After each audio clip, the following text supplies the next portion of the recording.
It's the 1st of June. It's been in the 50s the past couple of nights. So this morning when I got up, I was wearing long sleeves and some layers. Pretty chilly. Bit of dew, not too bad.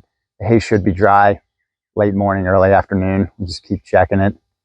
And it's been cut for a couple days. We ran the tedder over it. Smells good and it looks pretty good. For as dry of a spring as it's been, I'm surprised how much growth we have. Mid-morning and it's warming up very quickly. The sun is starting to get pretty hot. Just an hour ago I was in long sleeves. There's still a little bit of dew left on the hay. The color's good, but it's still bending too much. And underneath on the ground layer, it's not wet, but it's still just not quite dry enough to where I want it. But I'm gonna rake it one more time, get that underside, get the sun on it here maybe in an hour or so. So let this top layer continue drying. And this is a section over here that once the hay bind was fixed, Dad ended up mowing this. Ran it over with the tedder. It's pretty dry. Still has that bend in it as well. So once I run the hay rake over the stuff from the other day, I'm going to go ahead and rake this up too. Just make sure I keep them separate. And I'd say by late afternoon, this should be ready to be baled as well. It's been over a year since I baled hay. And there's some things that I forget. Like how fast do I go when I'm running the hay rake? How fast do I go when I'm running the hay baler? Now there's some things that I have painted on the tractor as far as what RPMs do I have whenever I'm operating machinery. That's kind of standard across the board.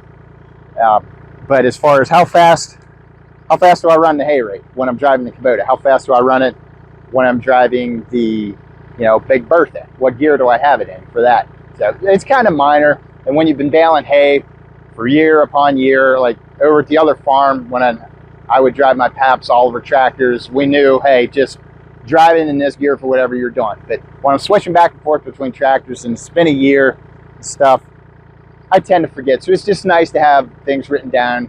That way, next year I can remember, okay, driving the Kubota, I was in this gear for the hay rake. It worked great. Could go fast, no issues. So just to make it easier to pick up with the baler and get that last bit of residual drying done, I'm going to go ahead and rake this again.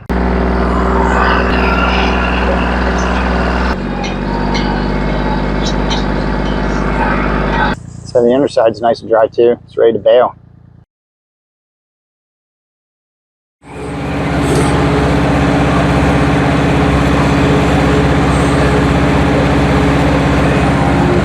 With older balers, sometimes they don't always wrap the tightest, and that's fine for me. I'm not trying out for any sort of farm show magazine or anything like that. It's old used baler.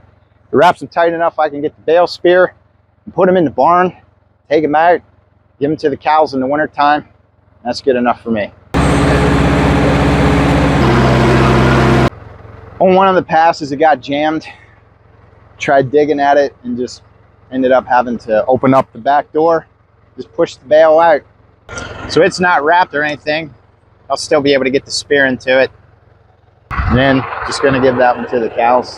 So it is what it is. Sometimes just cut your losses and you're still going to get use out of it. But you just play around. Like I said earlier, things break, machinery breaks, you get jams, you get all that stuff, and you just work through it, make it happen. I got more Mohawks in this field than Mr. P, so I'm probably going to end up doing a second cutting this summer.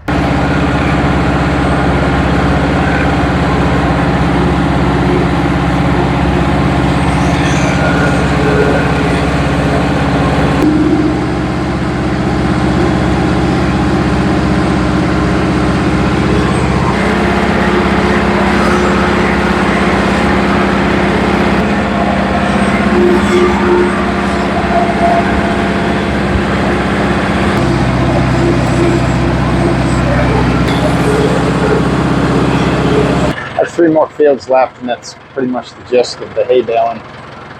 So it's all repetitive, just many hours to go.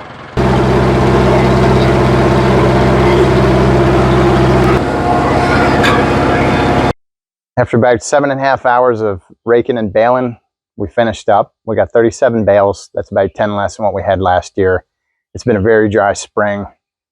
I wasn't sure how much we'd get, but I'm happy with that. We got some bales left over from last year.